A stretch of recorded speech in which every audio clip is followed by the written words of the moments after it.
Hello viewers, আসসালামু আলাইকুম। আজকে আমাকে ফেসবুক থেকে স্টার সেটআপটা অন করে দিয়েছে। তো আজকে খুব ভালো লাগতেছে।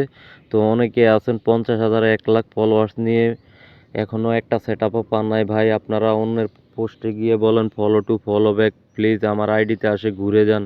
তো এগুলা স্প্যাম আসে ভাই, আপনারা ভুল করে এসব কাজগুলো করবেন না। 5,000 followers, 60,000 minute watch time complete করার পরে আপনি একটা সেটআপ পাইবেন। সেটআপ পাওয়ার পরে এখানে weekly challenge, video, picture upload করে এগুলার সাথে যুদ্ধ করে প্রত্যেকটা লেভেল কিন্তু কমপ্লিট করতে হয়। এখন এখানে কিছু লেভেল আসবে, স্টার দিয়ে ফিল আপ করতে হয়। যেখানে আপনার 3টা স্টার লাগবে, 100 স্টার লাগবে, তখন আপনি পাইবেন কোথায়? আপনাকে নতুন নতুন অবস্থায় তখন ফেসবুকে কেউ চিনবে না, বড় বড় ইউজারদের পিছনে ঘুরবেন, আপনাকে কেউ দিবে না। কেন দেয় না? একটা স্টার সেন্ড করলে 35 টাকা করে কাটে, যার জন্য কেউ দিতে চায় না। তো সমস্যা নাই ভাই, আমার কাছে হিউজ পরিমাণে স্টার আছে। যারা একবারে কঠিন বিপদে পড়বেন, একটা স্টারের জন্য ফিল আপ করতে পারেন না, আমি আপনাদের হেল্প করব ইনশাল্লাহ।